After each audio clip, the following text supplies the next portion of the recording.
안녕하세요. 다산에듀 원장 전병칠입니다. 드디어 우리가 48강 마지막 강의에서 만나게 되었습니다.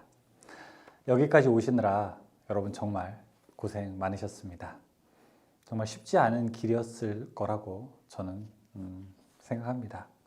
처음에 전기를 배우고자 결심하셨을 때도 어려운 결심이었을 거고, 그리고 막상 책을 사고 책을 펼치고 그리고 여기까지 오는 데는 정말 큰 어려움이 있었을 거예요.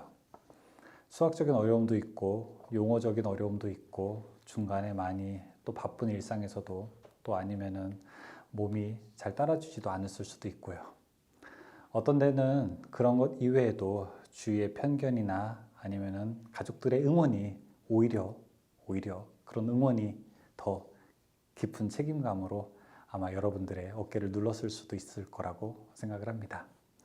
그럼에도 불구하고 이렇게 48강까지 오셨다는 것은 여러분들이 기꺼이 박수를 받으셔도 부족하지 않다는 생각을 저는 하게 됩니다.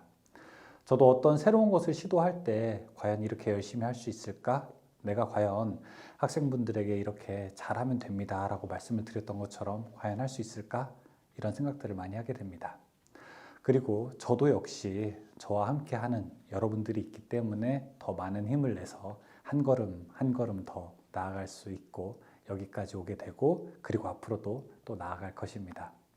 정말 고생 많으셨고 여러분들 혹시 이 강의가 이제 1회차라고 하면 두 번째, 세 번째 제 얼굴 더 보셔야 되겠죠. 꿈에 나올 때까지, 꿈에 나와서 제가 같이 이야기할 수 있을 때까지, 여러분들 필기 합격할 때까지만큼은 제가 좀 나왔으면 좋겠습니다. 그렇게 해서 반드시 자격증을 취득하십시오. 반드시 처음에 본인과 약속했던 것을 지키시고 여러분들이 해내셨다는 것을 주변에게 보여주십시오. 긍정적인 에너지를 보여주시고 여러분들이 그만큼 힘이 있고 의지가 있고 실력이 있다는 것을 보여주십시오. 그러면 여러분들은 이제 지금까지 이 목표를 더 뛰어넘어서 앞으로 더 멋있는 모습들을 보여주실 수 있을 거라고 생각을 하게 됩니다. 마지막으로 이 강의 48강 시작하도록 하겠습니다. 마지막 조명입니다. 전기기능사에서 마지막으로는 조명에 대해서 물어보고 있습니다. 조명에서는 원래 여러 가지 계산식도 있게 되는데 또 조명에서는 깊게 들어가게 되면 사실은 이 부분은 전기공사기사의 전기응용 파트 중에서도 조명은 아주 큰 부분을 차지하게 됩니다. 그런데 그렇게까지 이제 깊게 들어가지는 않고 조명의 기본적인 특성이라든지 아니면 관련된 수식들을 이야기하게 되면서 끝내게 되는데요. 여러분들도 함께 이론과 관련된 계산들을 몇 개 해보면서 이 내용들을 살펴보도록 하겠습니다. 자, 조명의 기초 보겠습니다. 빛과 전자기파. 원래 이제 빛과 전자기파는 본디 다르다고 생각을 하게 되었는데 전자기파와 빛과 그렇게 다른 것이 아니다라고 하는 개념적 사고를 근대에 와서 우리가 과학이 발달하게 되면서 하게 됐죠. 거기 보게 되면 진동수, 주파수 하게 되면서 가시광선이라든지 아니면은 뭐 우주선, 감마선, 그 다음에 이런 것들에 대해서 여러 가지 파형이 좀 나와 있게 됩니다. 가시광선보다 더 보라색에서 바깥쪽으로 가 있는 것을 우리가 자외선이라고 하게 되고요. 빨간색에서 더 밖으로 가 있는 것을 우리가 적외선이라고도 부르게 됩니다. 파장의 길이, 자외선, 적외선 어떤 역할을 하게 되는지 각각 자외선은 뭐 살균작용, 적외선은 온열 효과라고 해서 뭐 적외선 히터 이런 것들도 우리가 따뜻하게 뭐 데워줄 때 사용하게 되죠. 전자파의 성질 밑에 있게 되고요. 자, 중요한 것은 한 페이지 넘기셔서 조명공학의 기초량이라고 하는 거 있습니다. 자, 동그라미만 한 3개 칠게요. 첫 번째, 광속에다가 동그라미 하나 칩니다. 전체적으로 우리가 빛이 쏟아지는 양을 우리가 이제 광속이라고 이제 보시면 되겠습니다. 우리 눈에 보이지는 않지만 아주 미세한 가닥들이 이렇게 계속 나오게 되죠. 그걸 우리가 이제 광속이라고 부르게 됩니다. 단위는 루멘이라고 표기를 하게 되고 기호로는 F로 하고 하게 됩니다. 광도, 이제 빛이 세기. 자, 이것을 우리가 칸델라라고 하게 돼서 일반적으로 가장 많이 사용하게 되는 좀 단위가 되죠. I로 표기하게 되고요. 자, 그 다음으로 이제 조명 설계를 할 때 사실상 실제로 쓰게 되는 용어는 우리가 조도입니다. 몇 룩스냐고 해서 빛의 밝기. 그러니까 면적당 몇 루멘, 면적당 광속이 얼만큼 되는, 이 광속이 쏟아져 나오는 것을 기준이 아니라 이 면적당 받아내는 광속을 우리가 바로 조도라고 이제 부르게 됩니다. 조도는 E라고 표기를 하게 됩니다. 그 세 개가 가장 일반적으로 많이 사용되는 용어고, 그 다음에 휘도, 표면에서 얼마나 밝냐, 뭐 이런 얘기들도 있습니다.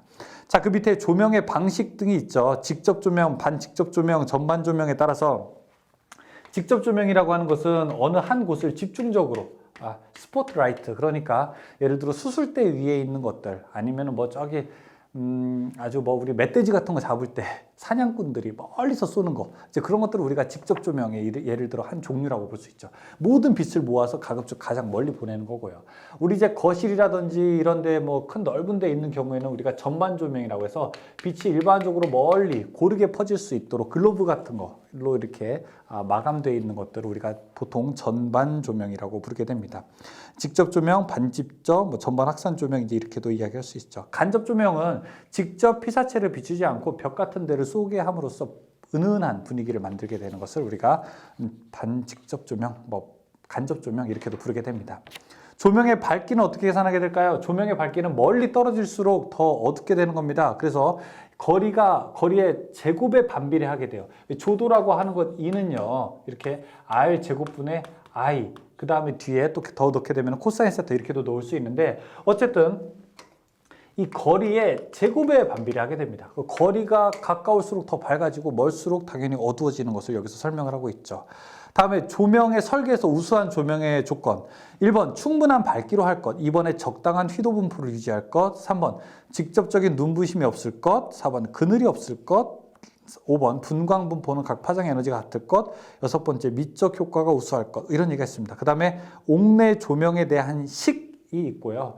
옥내 조명에 대한 식은 우리가 도대체 그러면은 내가 만약에 여기 뭐 강의실이 있는데 강의실을 한 500룩스 정도로 만들고 싶다. 그러면 그때 형광등을 도대체 몇 개 달아야 되느냐라고 하는 것을 계산할 수 있다는 거예요. 그때는 FUN은 EAD라고 하는 식이 있는데, 여기서 각각 설명하는 것이, 이 F라고 하는 것은 광속입니다. 여기 U라고 하는 것은 조명률입니다. 여기 N이라고 하는 것은 조명의 개수예요. 다음에 E라고 하는 것은 조도입니다. A라고 하는 것은 면적이고요. D라고 하는 것은, 왜 우리가 조명이 처음 샀을 때는 밝지만 나중에 점점 그 광이 점점 감소하게 되죠. 그래서 이걸 우리가 감광 보상률이라고 이야기하게 됩니다. 자, 그러면은 몇 개를 달아야 되느냐라고 하는 것은 여기서 N을 가져오는 거죠. N은 어떻게 됩니까? FU 분의 EAD씩 이렇게 놓을 수 있죠.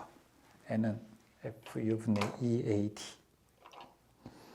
자, 그 밑에 실지수라고 하는 건 룸 인덱스라고 해서요, 그 방의 특성을 나타내는 것을 우리가 실지수라고 부르게 됩니다. 그래서 룸 인덱스라고 해서 RI라고도 이야기하고요. 자, 높이에다가 X 플러스 Y, 방의 가로 넓이, 가로 길이, 그 다음에 세로 길이 분해서 X 곱하기 Y라고 하는 것을 우리가, X 곱하기 Y, X, Y를 우리가 룸 인덱스라고 이렇게 이야기를 하게 됩니다.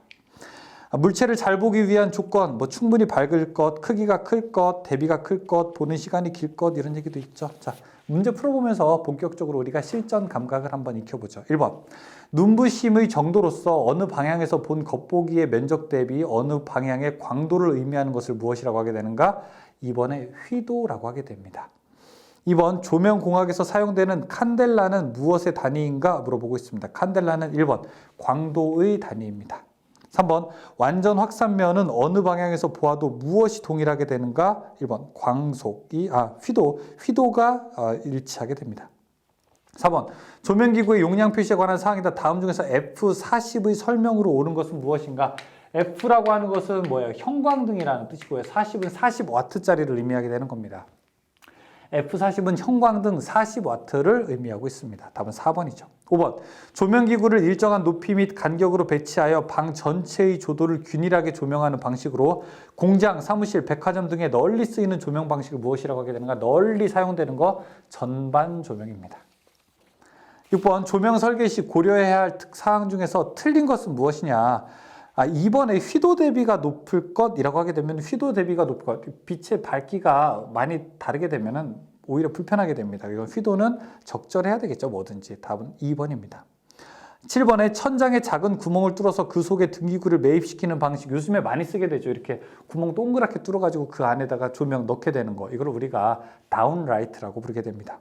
8번 실내 전체를 균일하게 조명하는 방식. 자, 이거 전반 조명. 9번 1m 높이 작업면에서 천장까지의 높이가 3m일 때 조명인 경우에 광원의 높이는 무엇이라고 하게 되는가? 이거 뭐 이상해요. 그렇죠? 문제가 이렇게 쉬울 수가 있나요? 천장까지의 높이가 3m예요. 자, 근데 작업면까지 높이가 1m라고 합니다.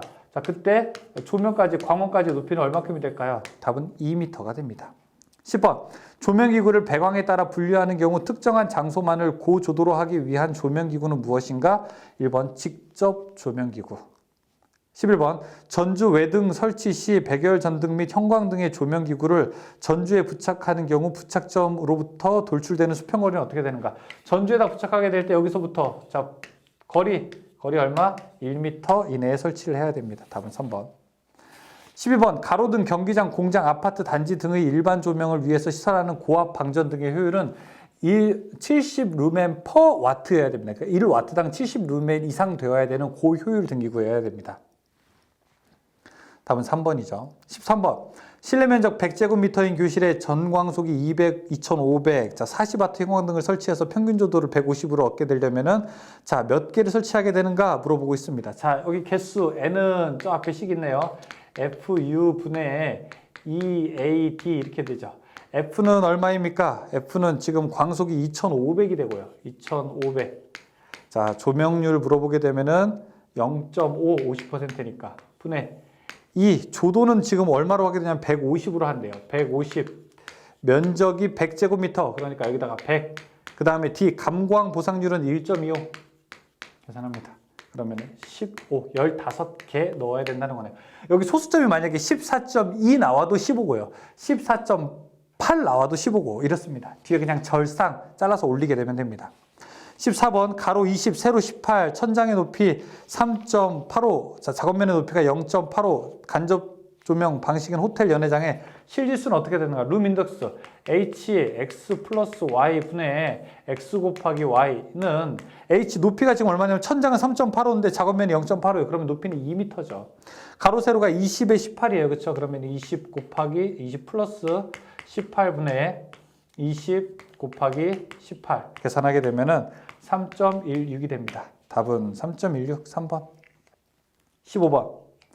60 칸델라의 점광원으로부터 2m의 거리에서 그 방향과 직각인 면과 30도의 각도로 기울어진 평면 위의 조도는 어떻게 되는가? 거리 역제곱의 법칙이라고 합니다. 이거를. E는 R 제곱분의 I 여기까지만 했었잖아요. 그 다음에 코사인 세타 계산하게 됩니다. 코사인 세타 90도일 때 최고가 되는 거예요. 거리가 지금 얼마라고 했냐면 2m예요. 그렇죠? 2의 제곱분의 I는 60, 그 다음에 코사인 얼마? 코사인 30 계산할 수 있습니다. 자, 이거 계산하게 되면 13 룩스 나오겠네요. 13 룩스. 답은 2번입니다. 자, 여기까지 여러분 전기 기능사 우리 필기 전 과정을 다 마쳤습니다. 48강까지 오시느라 정말 수고 많으셨고 이제 다시 한번 앞에서부터 가보죠. 조금 더 익숙하신 분들은 배속을 빨리 하실 필요가 있고요. 이제 2회, 3회로 가시는 분들은 본격적으로 문제를 내가 풀 수 있는 것부터 한번 이제 풀어보시면 될 겁니다. 앞에까지 내용이 뒤에까지 쭉 오게 되면서 잃어버린 것도 있을 수 있고 그 다음에 뒤에 왔다가 다시 앞으로 가면서 이해가 안 됐던 것들이 다시 이해가 될 수 있으니까 여러분 천천히 다시 시작하시기 바라겠습니다. 항상 곁에 같이 있는 그런 다산에듀 그런 전멸치료원장이 되도록 하겠습니다. 수고하셨습니다. 감사합니다.